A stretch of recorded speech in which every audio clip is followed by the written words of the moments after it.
এ যেন গল্পকেও হার মানায়।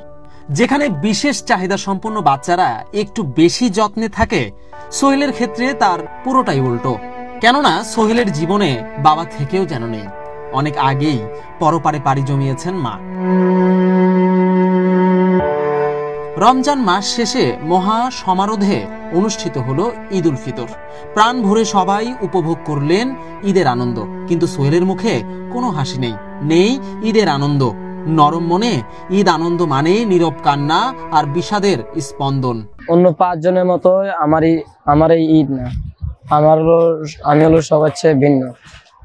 আমার 4 হাত পা দেখেন, এটা হলো আমার জন্ম থেকে অবস্থা। আমি হলাম এক জায়গায় বসে থাকি বা কোনো সময় মানুষের থেকে চেয়ে তারপরে কোনো সময় কোনো কিছু খাই। কিন্তু আমার এখানে খারাপ লাগে যে ওই কোনো কিছু খেতে গেলে আমি পারি না খাইতে, অন্যজনের মুখে উঠে খাওয়া দিতে হয়। আমার বাবা হলো আপনার, আমি যতক্ষণ ইনকাম করব ততক্ষণে তার মুখের হাসি খুশি সবকিছু দেখতে পারবো।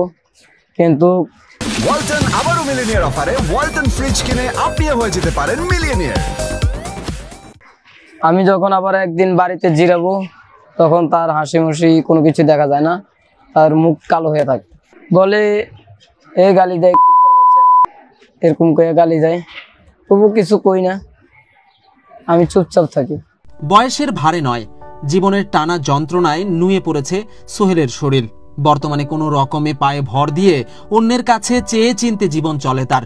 এবছর ঈদে সকলেই যখন নতুন কাপড় পরে ঘুরছে, তখন সোহেল অন্যের কাছে ঘুরে বেড়াচ্ছেন এক মুঠো খাবারের আশায়।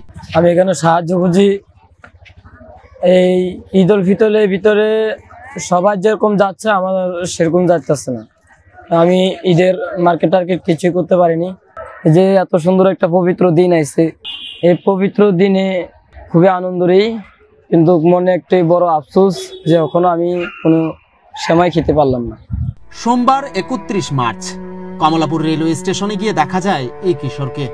সাহায্যের আশায় তাকিয়ে থাকা সোহেলের নির্বাক দুটি চোখ জানান দেয় তার নিদারুণ পরিস্থিতির কথা।